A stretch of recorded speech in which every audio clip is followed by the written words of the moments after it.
yang kayaknya relate banget sama kehidupan sehari-hari nih. Mungkin ada buat kita yang lagi struggling untuk nyari jati diri atau kadang suka ngerasa insecure.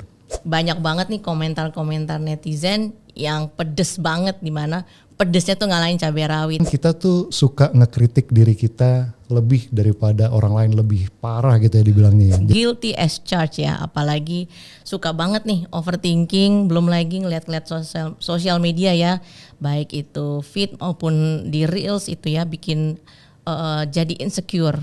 Nah kalau dia udah minder itu dia mau ngapa-ngapain gak pede. Oke. Mau ngelakuin kayak sesuatu tuh kayak gak yakin gitu, akhirnya dia malah jadi gak ngapa-ngapain. Jadi sombong itu bahkan bisa jadi mekanisme pertahanan ya Kak ya, supaya gak kelihatan insecure-nya ya Kak. Kita gak sadar akan potensi yang sebenarnya Tuhan udah kasih, padahal Tuhan sendiri udah memberikan Roh Kudus atas diri kita. Nah ini nih kuncinya nih Kak, gimana sih kita untuk tahu supaya bagaimana tuh Allah melihat diri kita?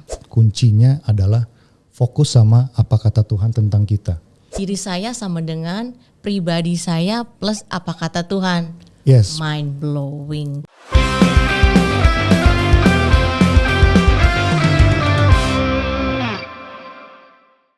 Shalom Homers, selamat datang di LCC Podcast Life Changing Community. Pada episode keempat ini bersama saya Vikaria dan rekan saya Yosua, kami akan melanjutkan materi pemuritan Aiwin dari episode sebelumnya. Materi Aiwin ini sendiri terdiri dari 11 bagian. Jika di episode sebelumnya itu membahas tentang prinsip tanggung jawab hati nurani yang murni, di episode kali ini kami berdua akan membahas tentang prinsip penciptaan, yaitu gambar diri yang benar ya Kak ya? Yes Kak. Oke, kali ini kita bakal ngobrolin topik yang kayaknya relate banget sama kehidupan sehari-hari nih. Mungkin ada buat kita yang lagi struggling untuk nyari jati diri atau kadang suka ngerasa insecure. Insecure. Wah, relate banget nih Kak Yos nih. Apalagi di era sosmed seperti sekarang ini ya. Bener gak Homers?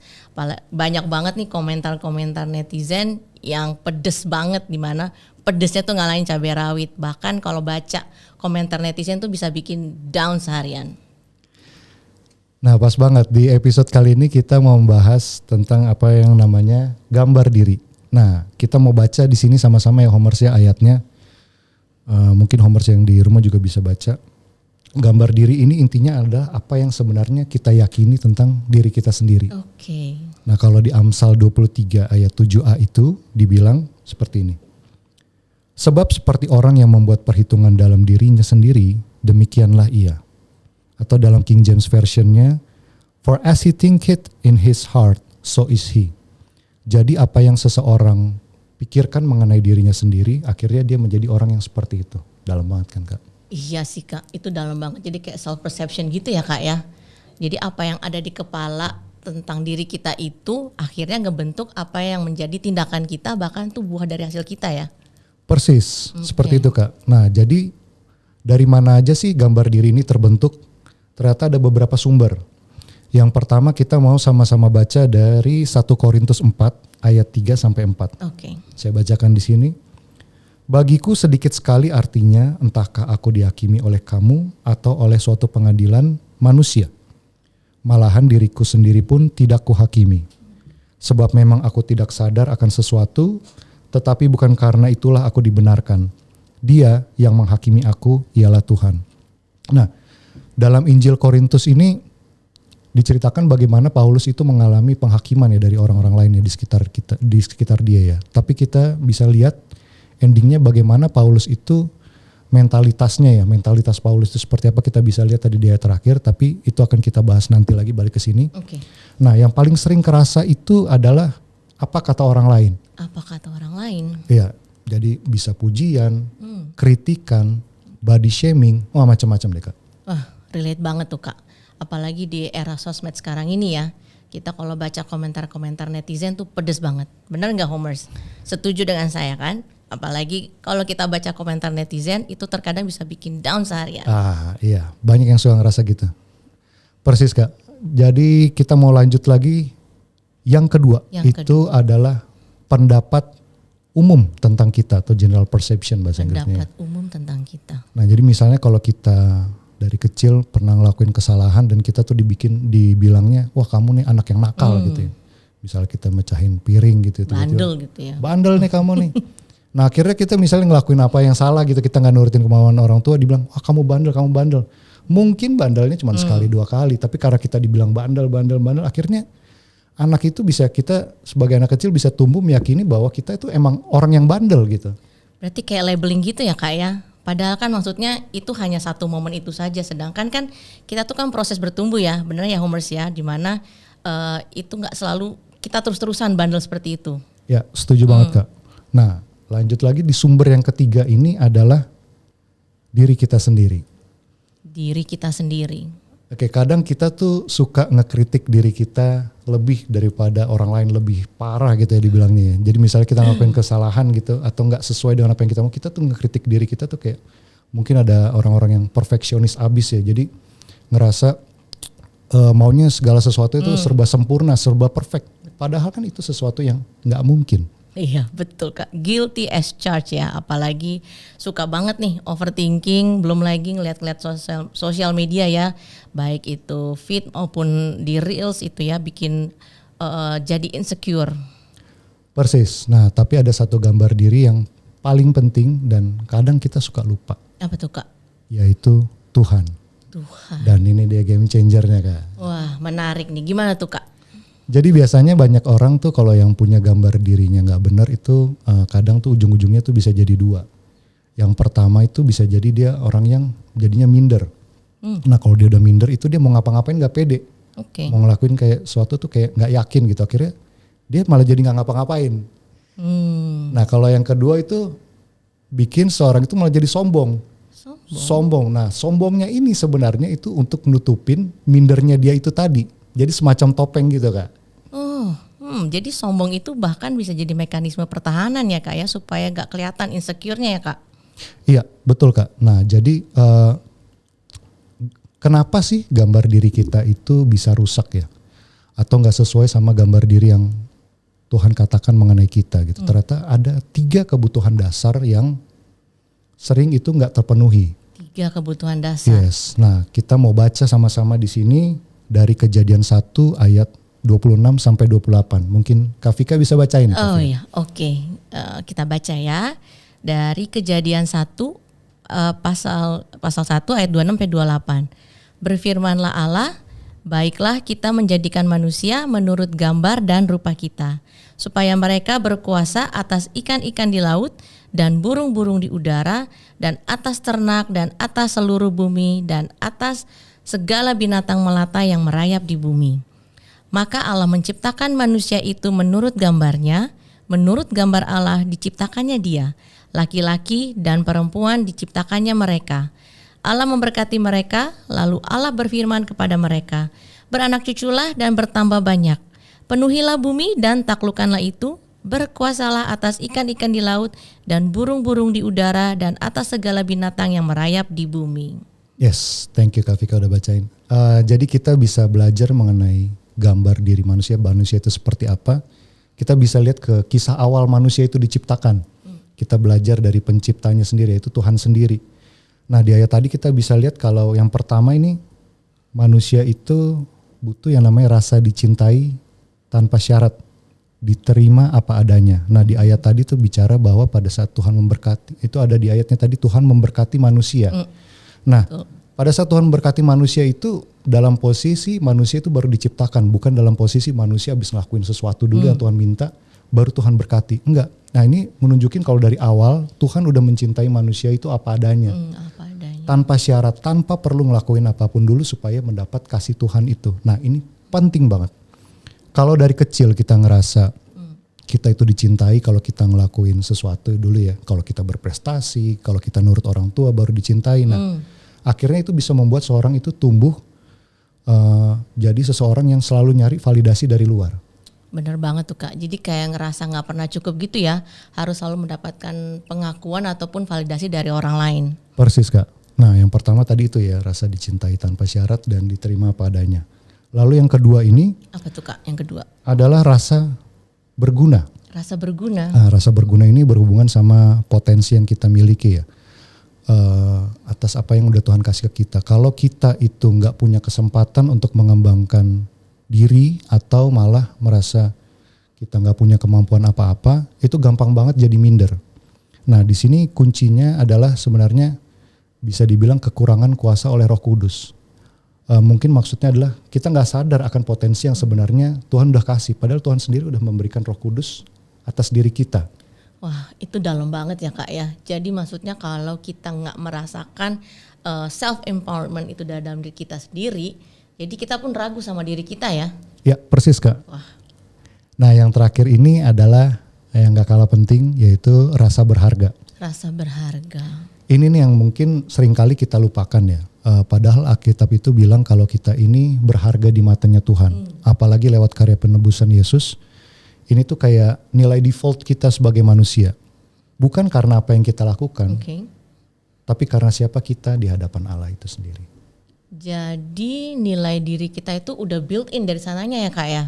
Bukan karena apa yang kita lakukan ataupun bukan karena prestasi dan juga bukan karena status sosial ya Kak. Persis Kak. Nah, terus kita mau baca lagi nih di Matius 7, di ayat 24 sampai 27 ini mungkin Homers juga di rumah yang mau sama-sama baca atau mungkin udah sering baca juga yang mengenai ayat ini, yaitu ini perumpamaan mengenai dua macam dasar. Iya. Dua macam dasar itu di atas pasir dan di atas batu. Iya. Nah, pada saat membangun rumah ini diumpamakan di sini ada dua macam dasar, yaitu pasir dan batu. Nah, ini tuh berbicara juga mengenai bagaimana kita membangun kehidupan kita selama ini. Nah, rumah ini tuh diibaratkan kayak hidup kita sendiri ini. Kita ngebangun hidup kita tuh di atas apa? Apakah di atas penampilan kita? Apakah di atas apa kata orang lain? Atau di atas tren yang lagi hype sekarang? Wah, jujur ya Kak, benar juga sih. Mungkin ini juga kadang mungkin aku atau juga mungkin Homers nih ya suka kegoda nih sama apa kata sosial media para influencer, atau mungkin kita sebagai perempuan juga mungkin masih suka melihat dengan standar kecantikan yang mungkin nggak realitas. Sama Kak, saya juga. Nah, Alkitab bilang kalau semua dasar yang gak kokoh itu bakal hancur kalau ada badai. Jadi kalau misalnya di dua macam dasar itu kita lihat tadi dua bangunan yang sama ya, dua rumah yang sama yang dibangun. Yang satu di atas pasir, satu di atas batu. Dari luar kelihatannya ini sama aja. Tapi pada saat badai itu datang, nah itu akan menjadi pembeda. Yang di atas pasir dia gak kokoh, sedangkan yang di atas batu dia kokoh. Nah, padahal sejarah membuktikan gak mungkin dalam kehidupan ini gak ada badai. Bisa macam-macam. Pasti itu Kak. Pasti.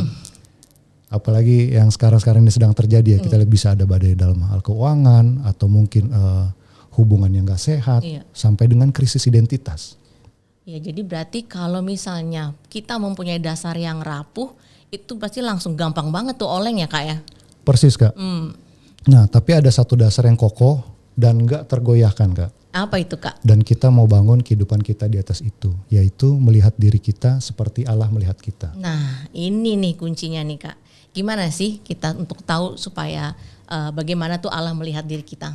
Oke, sebenarnya di Alkitab itu banyak banget ayat yang udah ngebahas ini. Dan kayak di ayat sebelumnya tadi kita baca di Kejadian 1, itu bagaimana manusia itu diciptakan segambar dan serupa dengan Allah sendiri. Jadi image-nya Tuhan, kita ini image-nya Tuhan itu sendiri gitu. Kita bisa lihat gitu. Dan di Paulus di ayat tadi ya, di 2 Korintus tadi, Paulus itu juga dia bilang dia gak peduli bagaimana orang lain tuh menghakimi dia. Yang dia peduli, yang penting bagi dia adalah mengenai bagaimana kata Tuhan mengenai dirinya sendiri. Bagaimana sih, apa sih yang Tuhan bilang tentang dia, justru itu yang paling penting. Nah, kali ini selain itu kita mau bahas beberapa ayat. Yang pertama itu dari 2 Korintus 1 ayat 10. Saya bacakan ya. Dari kematian yang begitu ngeri, ia telah dan akan menyelamatkan kami. Kepadanya kami menaruh pengharapan. Nah, di sini dibilang kalau kita tuh udah dibebaskan dari dosa kita yang tadinya hukumannya adalah mati. Tuhan bebaskan dan kita beroleh kasih karunia sehingga kita menjadi selamat dan memperoleh hidup yang kekal. Itu udah jadi satu kunci yang luar biasa ya buat kita ya. Dan di ayat berikutnya kita mau baca juga dari Titus 2 ayat 11 sampai 13. Karena kasih karunia Allah yang menyelamatkan semua manusia sudah nyata, Ia mendidik kita supaya kita meninggalkan kefasikan dan keinginan-keinginan duniawi, dan supaya kita hidup bijaksana, adil, dan beribadah di dalam dunia sekarang ini. dengan menantikan penggenapan pengharapan kita yang penuh bahagia dan pernyataan kemuliaan Allah yang maha besar dan juru selamat kita, Yesus Kristus. Kita diajarin buat hidup bijaksana, adil, dan beribadah di dunia ini sambil menantikan Kristus. Jadi ini nunjukin bahwa kita tuh sebenarnya mempunyai satu kehidupan yang ditujukan untuk berbuat sesuatu hal yang mulia. Kita punya satu tujuan yang mulia dan kita mempunyai masa depan yang pasti. Jadi identitas kita itu bukan tentang apa yang kita kerjakan ataupun juga apa kata orang, tapi ada lagi yang lebih besar dari, yaitu nilai dan tujuan. Persis Kak. Nah ini ada satu rumus keren yang kita dapat di sini nih, namanya rumus Tuhan. Rumus Tuhan, keren. Jadi rumus Tuhan ini ya Omars, rumus Tuhan itu sama dengan rumus Tuhan itu nilai diri saya. Jadi rumus Tuhan itu nilai diri saya adalah pribadi saya plus apa kata Tuhan. Wow, jadi nilai diri saya sama dengan pribadi saya plus apa kata Tuhan. Yes. Mind blowing. Wah, ini sih benar-benar bagaimana tentang nilai diri kita dan bukan cuma skill tapi ataupun pencapaian, tapi bagaimana nilai diri kita apa yang dari Tuhan lihat dari kita ya. Persis Kak. Nah jadi kalau kita pengen punya gambar diri yang benar dan kuat, kuncinya adalah fokus sama apa kata Tuhan tentang kita. Kita ini ciptaan yang berharga, dicintai tanpa syarat, dan punya potensi yang luar biasa. Roh Kudus yang dikaruniakan dalam kita itu yang membuat kita untuk memampukan melakukan segala sesuatunya Kak. Ya, jadi ini benar-benar menyadarkan kita ya bahwa selama ini kita tuh mungkin terlalu fokus sama validasi dari luar, padahal kita perlu itu validasi dari Sang Pencipta atau Tuhan itu sendiri. Persis. Jadi mulai sekarang Omars yuk kita sama-sama belajar buat dengerin apa kata Tuhan tentang diri kita lewat firman-Nya. Kita renungkan betapa berharganya kita di matanya. Yes. Betapa dia mengasihi kita tanpa syarat, dia terima kita apa adanya. Betapa besar potensi yang kita punya, yang dia tanamkan dalam diri kita. Siap Kak Yos. Wah siap ya Homers ya. Jadi ini PR untuk kita semua bahwa daripada kita mencari validasi dari luar atau insecure apa kata orang lain, lebih baik kita membangun fondasi hidup kita atas dasar firman Tuhan. Yes, setuju banget Kak Vika. Oke Homers, semoga obrolan kita kali ini bisa jadi insight buat kita semua yang dengerin dimanapun kita berada ya. Betul. Dan ingat ya, gambar diri yang benar itu kunci kita buat hidup maksimal dan bahagia. Ya. Terima kasih Homers sudah menyaksikan LCC Podcast dan jangan lupa untuk menyaksikan episode selanjutnya. Tuhan Yesus memberkati. LCC, pemuridanku.